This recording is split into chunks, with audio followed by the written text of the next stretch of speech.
But I do have a few things that we've got to get started on planting, and we're going to do that today, all right?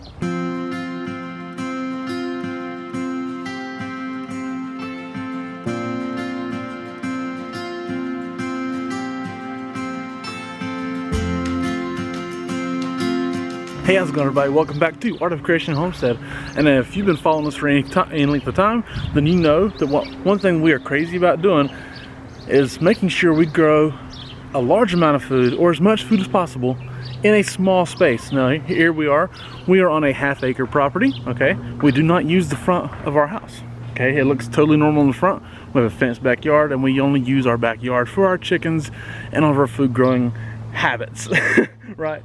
But, so one thing that we do is use our space as efficiently as possible, okay? So one thing that we do is we plant greens in the fall in these raised beds. And as you can see, we have stuff that's been covered all year.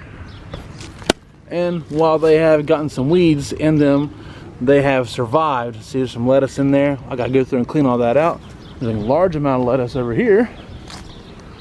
We have to get that we have that's usable now. Some spinach here in this middle bed, and some kale that has recovered nicely, even though we thought it was decimated.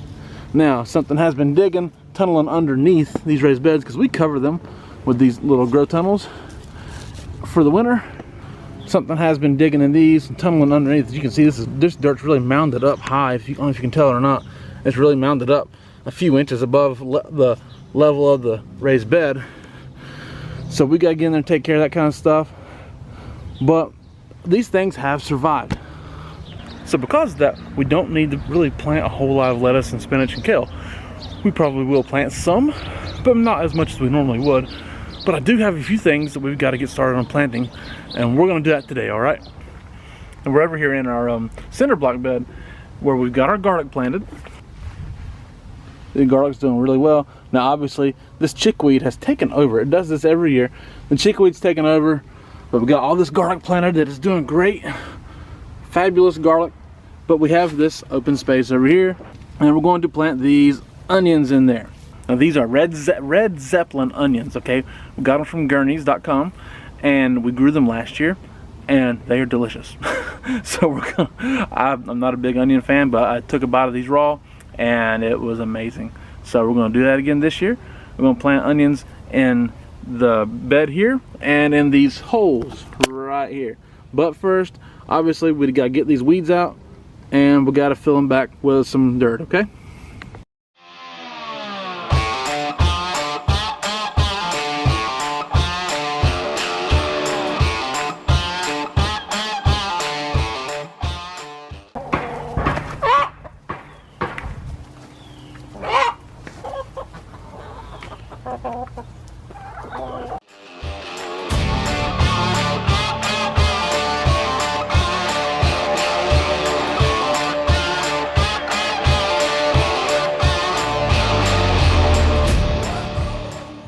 We got most of this done. You've seen the chickens really enjoy that chickweed. They're having fun. These are red Zeppelin onions. Okay, they are a long day onion, meaning that they need 14 hours of sunlight to start forming bulbs. Okay, so they don't really go until the fall, obviously, but they're really good for right now because the days are getting longer. Short day, you'll see short day and long day onions, and short day means is like 10 to 12 hours, so really good for fall and for southern planters because they get less light down there in the fall, and so they're really good for that. But these are long day, which is what we can grow here really well, and they're delicious. As we said we had them last year. You want to give them a good few inches apart, at least 3 inches, preferably 4 inches or more apart. Give them plenty of room to create nice onions, because these will get to be a nice size. And you need to refertilize your dirt if you're using dirt that you've used before. So you need to refertilize your dirt. We refertilized ours with some we had left over, and some of these that we filled the holes with, as you've seen, was compost that we had made. So it's got a good fertilizer value already. So there's those. We planted about, let's see, is 1, 2, 3, We've planted about 70 onions over here, and so we have more to still plant if we can find a spot for them. All right, real quick, sorry for all the banging in the background. We live in a neighborhood, obviously, and there's people over there that are working on a house. They have a job to do too, and so we're both trying to work and deal with it. It's okay. I'm sorry about all the hammering and the banging, though. Okay.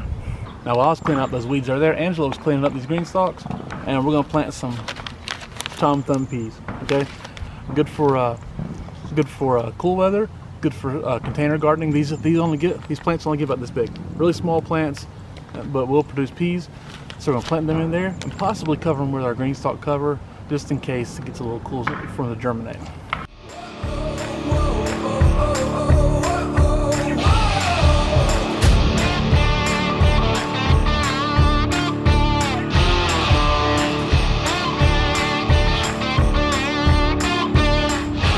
Okay, we wound up planting a 5-tier green stalk and a 3-tier green stalk with those seeds, and as you can see, we wound up, I said, I got more seeds. I'm digging up this little row, and we planted a little 10 or 12 foot row of them there, of those peas as well.